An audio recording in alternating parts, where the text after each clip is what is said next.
Olá, amados de Deus, estamos chegando por aqui para trazer uma mensagem do Evangelho, mensagem poderosa para você. Nos assiste através do nosso canal Boas Novas TV. Você pode se inscrever, claro, deixar aí o seu like, seu dislike, seu comentário, a sua opinião. O assunto de hoje que a gente traz para você aqui na Boas Novas TV é sobre os amigos de Jó e os cristãos de hoje. Exatamente, essa mensagem eu trago para você agora aqui. Os amigos de Jó e os cristãos de hoje. Falando sobre os amigos de Jó, na questão do julgamento que faziam das calamidades, né? O patriarca ferido pela mão de Deus, são tratados por mim de maneira muito mais ligada ao dilema horizontal da questão do que da visão teológica, né, que estuda Deus, propriamente dito. Bom, o assunto de hoje, antes disso, eu gostaria de convidar você, se inscreva, mais uma vez, se inscreva no nosso canal, compartilhe esse vídeo em suas redes sociais, no WhatsApp, compartilhe aí no Facebook, nos seus grupos do Facebook e do WhatsApp, e também compartilhe aí no Instagram, tá bom, gente? Falando sobre os amigos de Jó, falando também sobre os cristãos nos dias de hoje, é baseado nesse tema, né? E já trouxe aí uma pequena introdução, falei a respeito do julgamento que faziam aí das calamidades do patriarca Jó, foi ferido pela mão de Deus, são tratados por mim de uma maneira muito mais ligada, né? Também uma visão do que uma visão teológica, né? Mas, no entanto, antes de entrarmos no âmbito teológico do tema, eu gostaria de falar para você que faz-se necessário vermos como tal maneira de enxergar a Deus e ao próximo é uma falácia. Né? Ao começar pela observação da própria história. Né? Ou seja, o universo funciona como um universo, ele é regido pelas leis físicas. O universo funciona como um universo que é regido pelas leis físicas de causa e efeito. O problema é que o mesmo princípio não se aplica com uma certeza na vivência humana, na história. No universo físico, todas as vezes que jogamos para o alto um objeto mais pesado que a camada de ar, ele volta e cai na Terra. Você joga um objeto, vai cair novamente na Terra. Isso é absoluto. Agora, o mesmo, todavia, não se pode dizer da vida dos homens. De nenhuma forma de constância nas produções da história. Tanto individual quanto coletivo. E é essa a razão pela qual muita gente tem dificuldade de viver crendo em Deus. Né? Pois, na prática, a experiência humana nem sempre acontece premiando os bons, né? Com bondade, e os perversos com juízo na terra, é claro. Manter a fé, se chega a essa verdade, fato da vida, significa dar um grande salto, fazer a grande entrega, que é quando o momento moriá da alma humana acontece, e é também quando serve-se a Deus, por Deus. É impossibilidade de conciliar a ideia da existência de um ser que seja ao mesmo tempo todo poderoso e todo bom, que aniquila a fé daqueles que pensam mais filosoficamente falando, né, que gosta da filosofia sobre a vida, pois de fato pode-se crer que há leis exatas regendo o universo físico que nos inspira a crer em Deus. Mas a desordem, as injustiças praticadas contra, sobre ou em favor dos humanos parece não combinar com a existência de um Deus que seja soberano sobre as coisas visíveis e invisíveis, que exerça o seu todo o poder com toda a bondade aqui nesse planeta durante o prazo da existência terrena de todos os. A grande questão é a seguinte: até que pontos podemos incluir o ser humano nas fronteiras desse universo de leis exatas? Ora, nós, os humanos, somos filhos de dois mundos. Vivemos no tempo, vivemos no espaço. No universo das leis fixas e, ao mesmo tempo, somos filhos da liberdade. Liberdade de ser, de tentar deixar de ser contra ou a favor de nós ou de outros, de ser sem admitir que se é. Também de não ser, né? Para poder justificar o ser sem sentido. E, sobretudo, ser contra Deus ou ser contra a ideia de um Deus que cria um mundo fixo, universo as leis fixas, um outro feito de animais e humanos, onde a liberdade e a individualidade, a luta pela existência são regras do existir.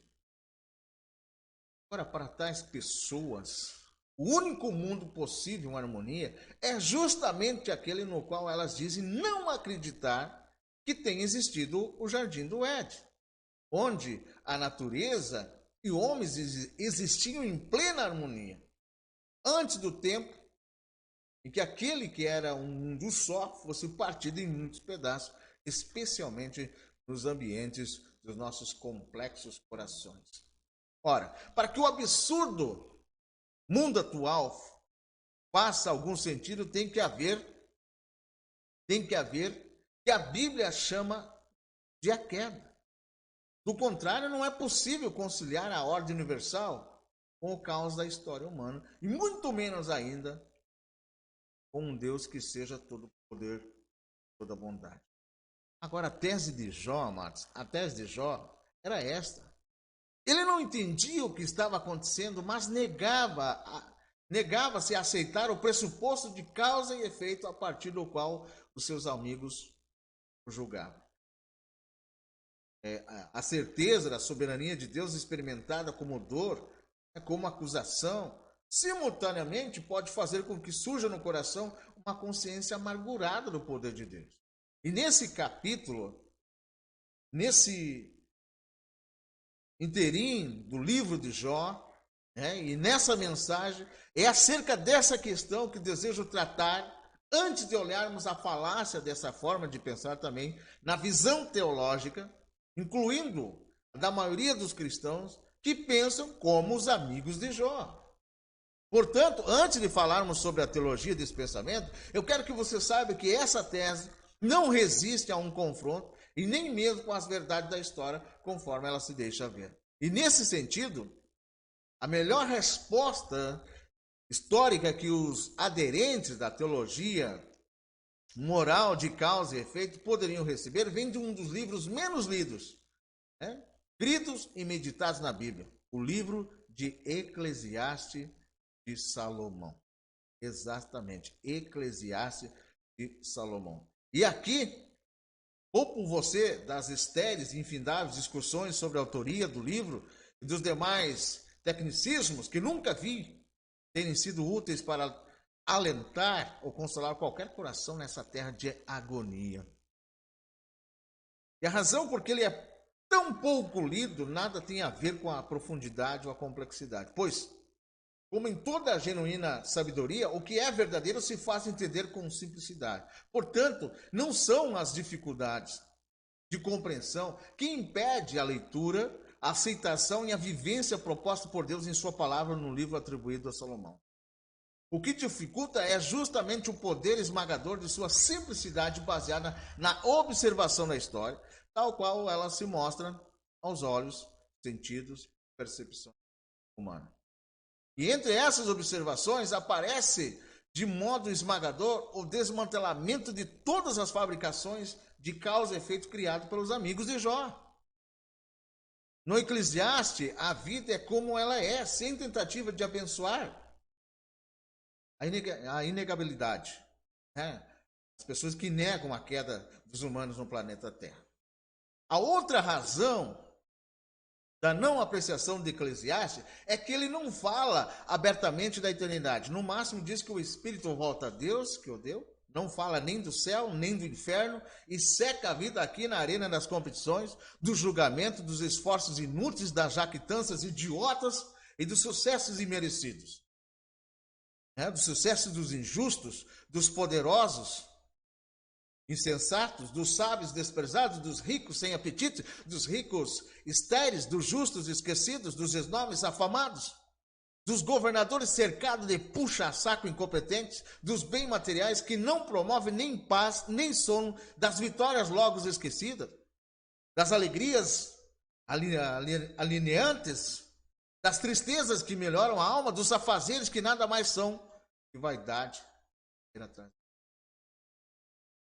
Por essa razão, o livro de Eclesiastes é insuportável. Ele é histórico demais, realista demais. Nele não há milagre. Seu grande milagre é o discernimento de como a vida é, sem os altos enganos aos quais entregamos, a fim de diminuir a nossa dor acerca dos esmagadores fatos da existência humana na Terra.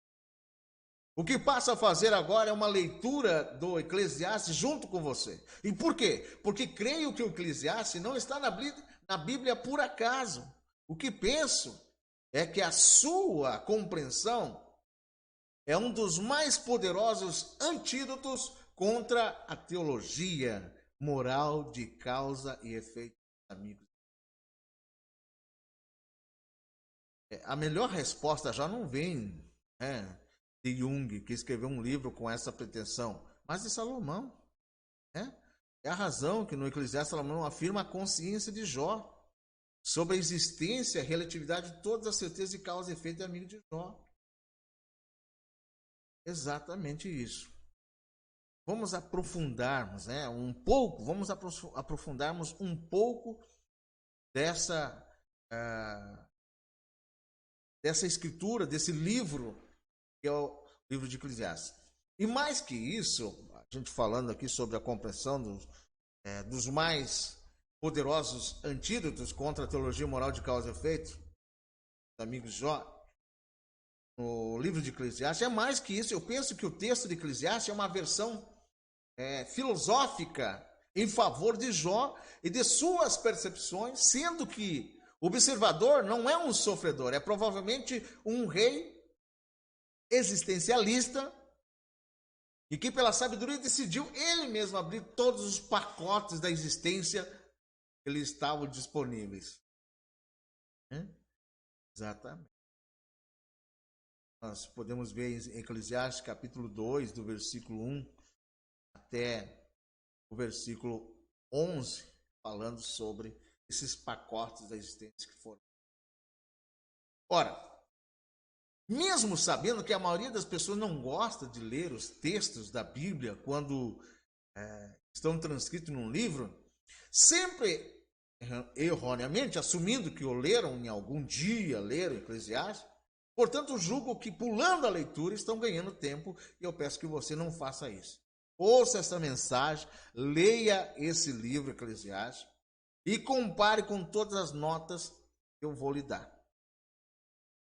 A razão é simples. Em Eclesiastes aprendemos que a teologia moral de causa e efeito é filha da insensatez daqueles que não percebem que os princípios de causalidade física do universo não são aplicáveis aos relacionamentos humanos. Se assim fosse, o cosmos seria um caos. O cosmos, todavia, em ordem, pelo menos ordem suficiente a fim de poder ser parcialmente previsto. E a história humana é a sua antítese. Os humanos são o caos do cosmos e suas produções, na maioria das vezes, aguardam um julgamento longínquo e que quase sempre acontece depois da morte dos perversos. Hoje, essa afirmação não necessita de um amparo apologético. Basta assistir a quantidade enorme de documentários sobre a relação predatória que a civilização humana vem mantendo com toda a criação no planeta. Quer ver se a direção autodestrutiva na qual a humanidade caminha é movida cegamente pelo Deus desse século, chamado de imediato. E volto a dizer para você que, ora, mesmo sabendo que a maioria das pessoas não gosta de ler os textos da Bíblia quando estão transcritos num livro, sempre erroneamente assumindo que leram em algum dia, como eu falei aqui antes, né? Eu convido que você medite nessa palavra. Né? Se assim fosse, estava falando do cosmos, seria um caos, o cosmos, todavia, está em ordem. E uma das marcas mais fortes do ser iníquo e perverso é a sua adaptabilidade e a sua capacidade de driblar as calamidades. No livro de Eclesiastes, essa tese ela é irrebatível. Salomão, em sua sabedoria, como que nos diz, Jó está certo. Debaixo do sol, tudo é vaidade e não há sentido nas coisas. A nossa salvação está em temer a Deus e viver o melhor que nos venha. Se possível, suportar que não gostamos sem pensarmos que trata de um juízo especial. Afinal, nesse mundo caído, quem vive para se perceber, mesmo com vaidade, já está no lucro. Isso porque debaixo do sol, as injustiças têm seu lugar de primazia e ainda assim, justiça acontece conforme a sabedoria de Deus. Mas não é uma lei que tenha auto-aplicabilidade automática. Né? Você não veja, né? Olha só o texto. Vi ainda todas as opressões que se fazem debaixo do sol, vi as lágrimas dos que foram oprimidos, sem que ninguém os console. Vi a violência na mão dos opressores, sem que ninguém consolasse os oprimidos. Pelo que tenho por mais felizes que já morreram, mais dos que ainda vivem. Porém mais do que uns, outros tenho por feliz aquele que ainda não nasceu, né? Que ainda não viu as más obras que se faz debaixo do sol. Salomão diz: quem vive na terra deve saber que aqui a felicidade não é um resultado natural de existir. Quem tem essa expectativa, melhor seria não ter jamais existido. Então, vi que todo o trabalho, toda a destreza e obra provém da inveja do homem contra o seu próximo. Também isso é a vaidade de correr atrás do. Então, desmitificar aí as motivações do sucesso, da destreza, e diz que ambos são frutos da inveja. Agora, então, considerei outra verdade debaixo do sol. Isto é um homem sem ninguém, não tem filho, não tem irmã, contudo, não cessa de trabalhar, e seus olhos não se fartam de riquezas. E não diz, para quem trabalho eu, se eu nego a minha alma os bens da vida, também isto é vaidade, enfadonho, trabalho.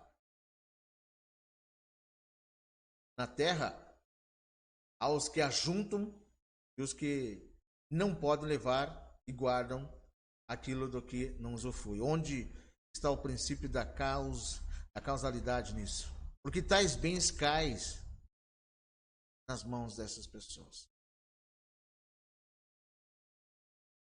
Então, ele passa a falar nesse livro, que daqueles que pensam que são, sem reconhecerem que maior do que eles é o trono onde se assentam e a posição circunstancial que ocupam. Vi todos os viventes que andam debaixo do sol como um jovem sucessor que ficará em lugar do rei. Eram sem conta todo o povo que ele dominava, tão poucos que viram depois se hão de regozijar-se nele. Regozijar, se alegrar nele. Na verdade, e também isto é vaidade, correr atrás do vento. Esse sucesso nada tem a ver com a pessoa, mas com benefícios que ela pode trazer. Quando estão por cima, multidões de aduladores, quando lhe passa o tempo, não há mais memória deles. Eles eram filhos de um trono, mas não carregavam o trono em seus. Nesse ponto, a sabedoria se dirige contra aqueles que pensam que pelo seu muito falar serão ouvidos diante de Deus e que pensam que a sua religiosidade tem algum valor nas regiões celestes. E ainda diz: guarda o pé quando entrares na casa de Deus. Chegar-se-á para ouvir é melhor do que oferecer sacrifício de tolos, pois não sabe o que fazem mal. Então não te precipites com a tua boca, nem o teu coração se apresse a pronunciar palavra alguma diante de Deus, porque Deus está nos céus e tu na terra. Portanto, sejam poucas tuas palavras? Pois que explicação teria alguém para dar a Deus? Porque dos muitos trabalhos vêm os sonhos, e do muito falar, palavras nécias. Quando a Deus fizeres algum voto, não tardes em cumpri-lo, porque não se agrada de tolos. Cumpra o voto que fazes. Está tudo lá no livro, está no livro de Eclesiastes. Cumpra o voto que faz. Melhor é que não vote do que vote e não cumpra. Não consintas que a tua boca te faça culpado, nem diga diante do mensageiro de Deus que foi inadvertência. Por que razão se iraria Deus por causa da tua palavra, a ponto de destruir as obras das tuas mãos? Porque, como na multidão dos sonhos a vaidade, assim também nas muitas palavras. Tu, porém, teme a Deus. A causalidade que a Bíblia admite é aquela que um dia virá diante de Deus, e não dos homens, quando os segredos do coração serão revelados, mostrados. Então fica, todavia, a advertência no sentido de que não se cria um critério de juízo contra ninguém, pois, afinal, ele será usado contra nós. Se vires, outra vez Salomão dizendo aqui, introduz o tema das injustiças praticadas sem causa na terra. Se vires em alguma província a opressão de pobres e o roubo em lugar do direito e da justiça, não te maravilhes desse semelhante caso. Que está alto tem acima de si outro mais alto que o explora. E sobre esses ainda outros mais elevados que também exploram. E poucas coisas são tão esmagadoramente realistas quando essa declaração, e por ela faz-se calar toda a presunção de juízo dos amigos de Jó. Agora ele arremete contra a impossibilidade de que haja saciedade no coração humano, sem que isso seja fruto da graça e dom de Deus. Quem ama o dinheiro jamais dele se farta, e quem ama a abundância nunca se farta da renda. Também isso é vaidade. Quem ama o dinheiro jamais dele se farta. E quem ama a abundância nunca se fartará da renda. Também isso é vaidade. Onde os bens se multiplicam, também se multiplicam os que deles.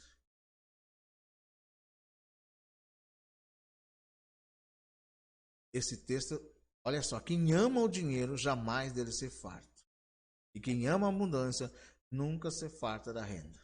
Também isto vaidade. E onde os bens se multiplicam, também se multiplica os que deles comem. E mais proveitoso, pois tem os seus donos do que verem com os seus olhos.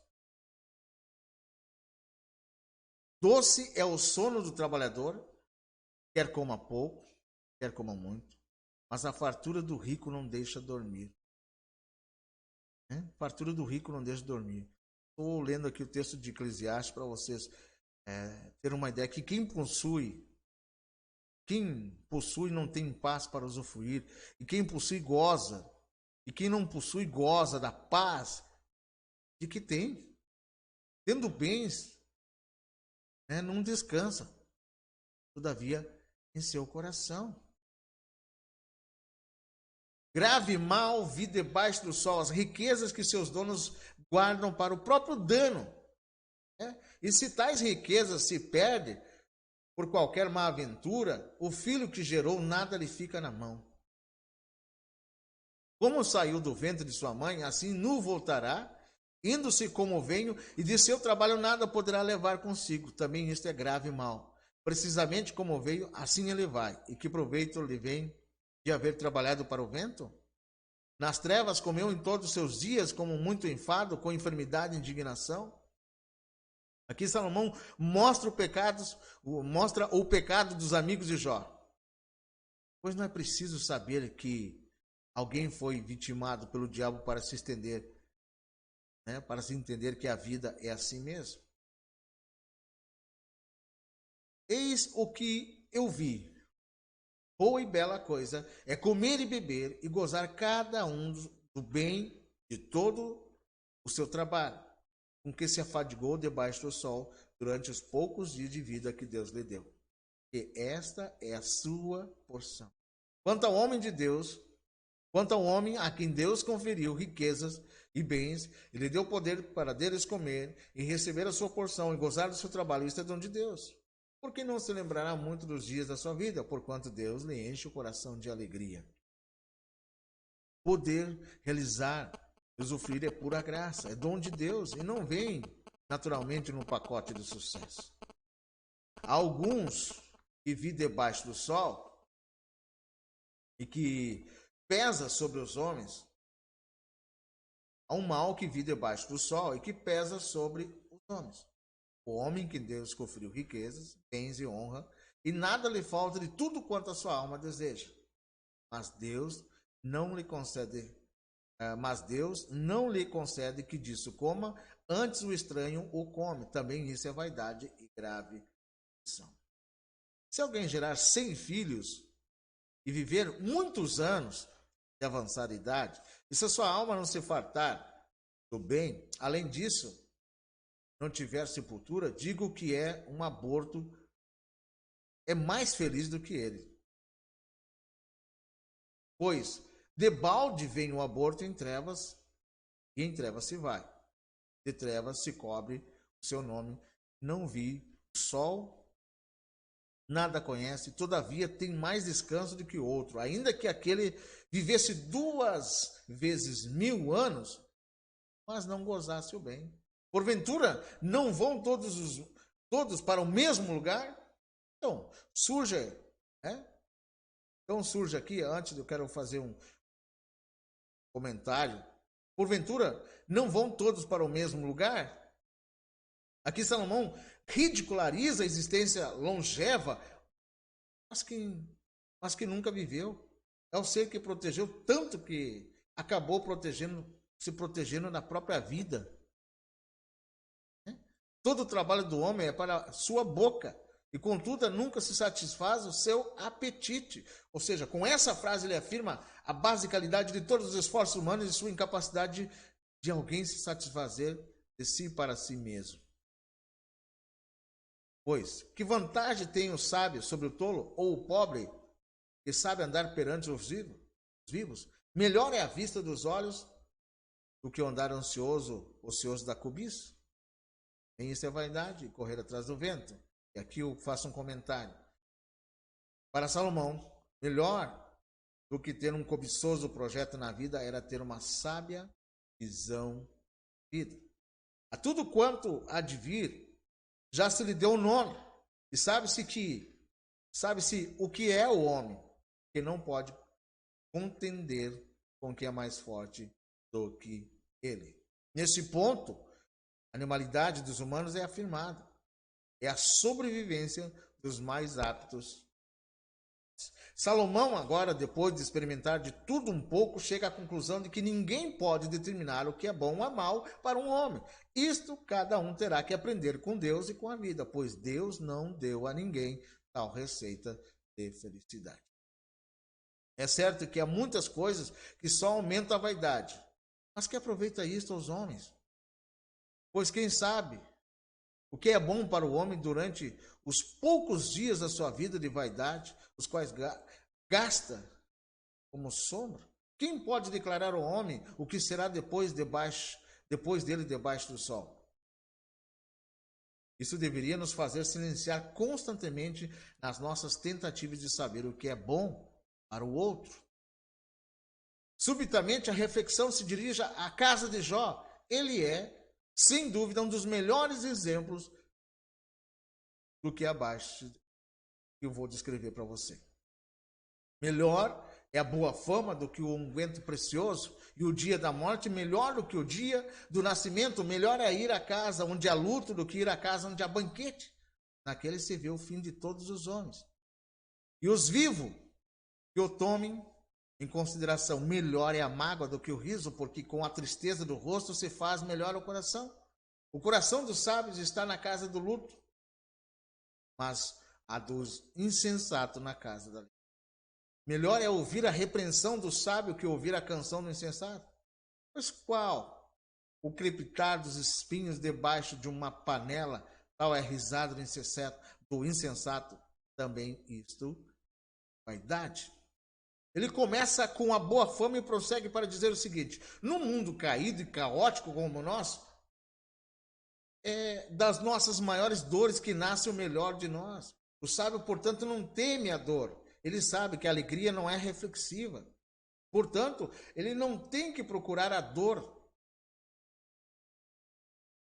E não pode fugir dela. Se os amigos de Jó soubessem disso, teriam visitado a casa do luto, a fim de aprender a sabedoria. E não com a pretensão de ensinar a ser dolorido. Verdadeiramente, a opressão faz endoidecer ou endoidecer até o sábio. E o suborno corrompe o coração. Aqui, mais do que em qualquer outro lugar, vemos o nível de desespero ao qual os amigos de Jó o levaram. A loucura de Jó, a sua permissão para ofender, começou quando a opressão dos amigos lhe roubou a sensatez. Atenta para as obras de Deus, pois quem poderá endireitar o que ele torceu? Ou seja, curva-te ante a sabedoria de Deus. No dia da prosperidade, goza do bem, mas no dia da adversidade, considera em que Deus fez tanto esse como aquele, para que o homem nada descubra do que há de vir depois dele. E aqui eu faço um comentário.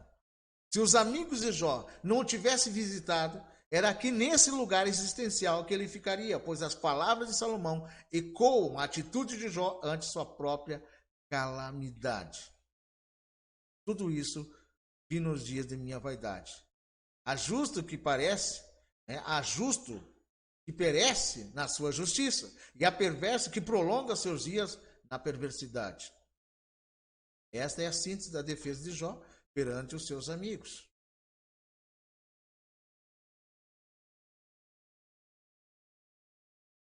Então diz Salomão, já que a vida é assim, se deve buscar o melhor dela em cada circunstância, evitando os exageros, pois nos exageros reside.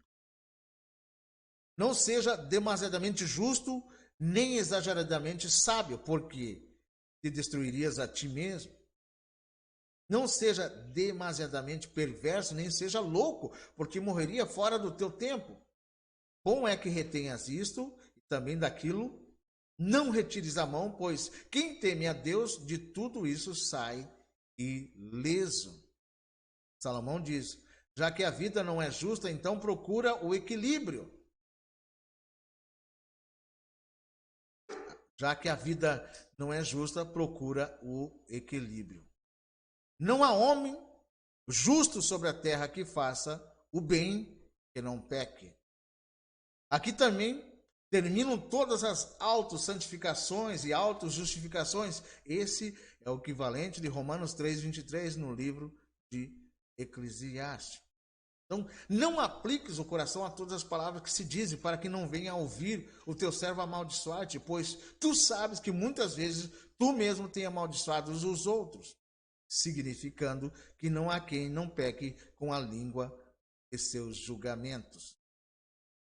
Ora, as conclusões às quais somos induzidos pela sabedoria histórica de Salomão não nos agradam. Gostaria muito de obter receitas e podermos sair de sua presença com certezas que nos facultasse o poder do juízo. Mas é justamente o contrário. A única certeza que se pode obter na história é sobre sua injustiça e seu caos aos nossos olhos do ponto de vista da soberania de Deus. Sua total liberdade para fazer o homem caminhar sobre o chão do mistério e da indisponibilidade de certeza. O que passar disso é mágica, é a teologia dos amigos de Jó. Todavia, aquilo que para uns é apavorante, para os outros é redentor, pois se uns se agitam em desespero ante a impossibilidade de viver cheios de certeza, outros se alegram pela possibilidade de saírem sem saber para onde vão, crendo ao contrário que o justo vive pela fé. Tudo isso experimentei pela sabedoria. E disse, tornar-me-ei sábio, mas a sabedoria está longe de mim. O que está longe e muito profundo, quem o achará?